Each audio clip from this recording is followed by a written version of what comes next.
Muito obrigada, Sr. Presidente. Sr. Ministro, Sr. Secretário de Estado, Senhoras e Senhores Deputados, Sr. Ministro, quem o ouvir nas grandes áreas metropolitanas já há de ficar a pensar que hoje os serviços desconcentrados da administração pública estão mais próximos dos cidadãos.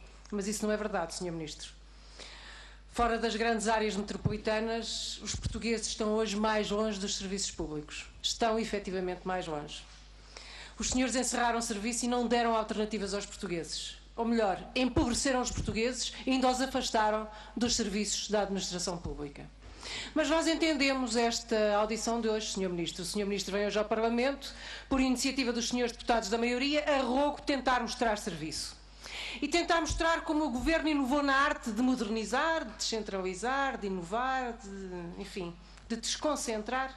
A narrativa que o senhor aqui traz é uma narrativa escorreita, não bate, é com a realidade, Sr. Ministro.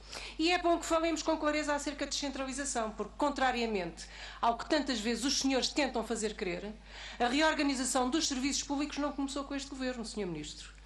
Na medida em que das 36 lojas de cidadão instaladas em Portugal continental entre 99 e 2015, 29 foram sob a égide dos governos liderados pelo Partido Socialista. E o Sr. Ministro veio aqui apresentar números. Eu gostaria era de saber se essas lojas estão efetivamente abertas, porque se calhar algumas das que o senhor aqui está a apresentar ainda não abriram, Sr. Ministro.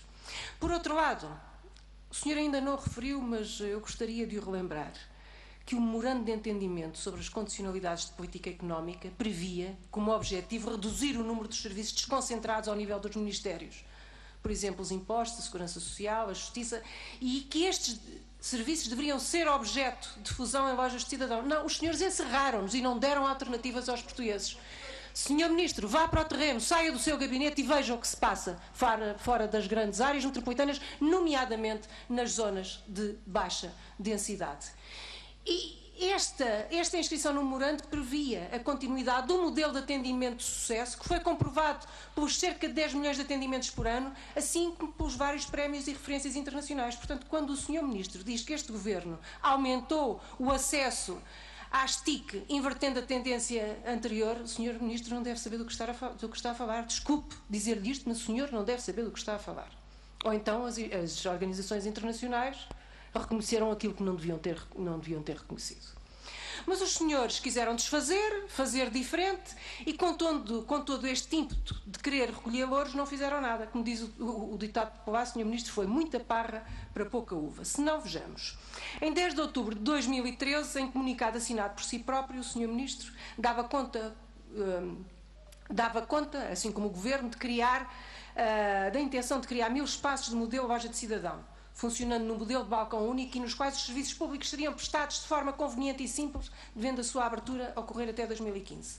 Mais dizia que estes espaços de cidadão seriam instalados em câmaras municipais, juntas de freguesia e postos de correio, atendendo à dimensão e à dispersão geográfica das redes do CTT. Foi ainda aberta a porta à possibilidade de entidades do setor social, organizações empresariais, associações empresariais e outras organizações prestadoras de serviços públicos poderem igualmente receber estes balcões através de parcerias com o Estado. Posteriormente, em abril de 2015, o Sr. Ministro veio afirmar que a reorganização dos serviços públicos iria permitir a criação de uma loja de cidadão em cada concelho. Onde é que elas estão, Sr. Ministro? Não me diga que já existem.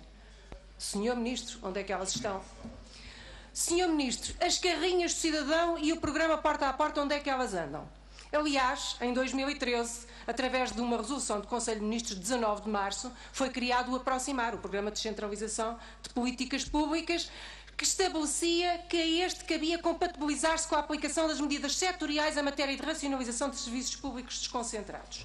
Senhor Ministro, considerando que anos envolvidos sobre a assinatura daqueles protocolos, estes municípios não têm ainda todos lojas de cidadão, não existem lojas de cidadão em todas as áreas geográficas. O que lhe perguntamos, Sr. Ministro, porque já lhe perguntámos, Sr. Presidente, eu agradeço, depois me desconto o tempo, porque eu gostaria que o Sr. Ministro me prestasse atenção, que é para depois me poder responder convenientemente, porque nós já lhe colocámos estas perguntas por escrito e o senhor ainda não nos respondeu. Portanto, Sr. Ministro, o que eu lhe pergunto é, o senhor já nos deu aqui dados, mas é só para nós termos a certeza daquilo que o senhor está a falar.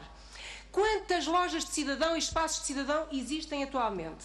Quantos protocolos relativos à implementação de espaços de cidadão foram celebrados e com que autarquias locais?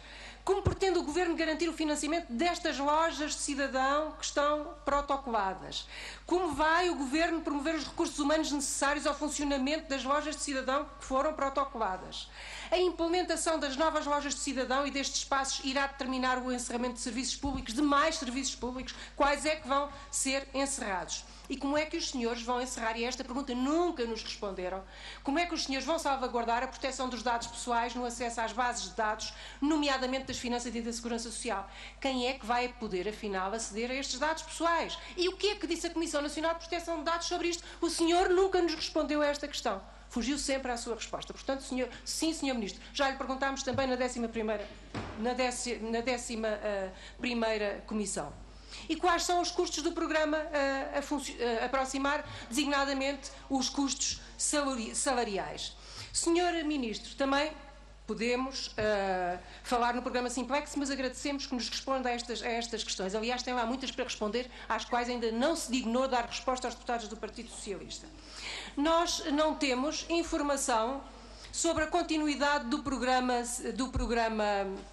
Simplex. Aliás, o programa Simplex Mar foi anunciado e nós não sabemos se foi lançado. Estava pronto para ser lançado, mas nunca veio a conhecer a luz do dia. Mas quanto ao programa Simplificar, Sr. Ministro, nós queremos saber, e queremos que o senhor nos diga com exatidão, o que é que os senhores afinal vão fazer? O que é que os senhores em matéria de simplificação ou vão fazer, ou estão para fazer, ou pretendem fazer, porque também não nos responderam a isso. E, Sr. Ministro, aquilo que lhe perguntamos muito claramente é que medidas compõem o programa? Quantas autarquias estão envolvidas? Quais são os resultados que foram alcançados até à data? Quantos protocolos foram assinados? Que alterações metodológicas foram realizadas ao programa? Porquê é que nenhuma autarquia voltou a falar no Simplex autárquico? E considerando que passaram 10 meses da publicação da resolução do Conselho de Ministros de 11 de Abril e dos 3 diplomas de 13 de Maio, onde está o portal participativo e que entraves burocráticos foram identificados pelos empresários e pelas entidades públicas. Nós ainda não sabemos isto, Sr. Ministro, porque o Sr. Ministro não nos responde.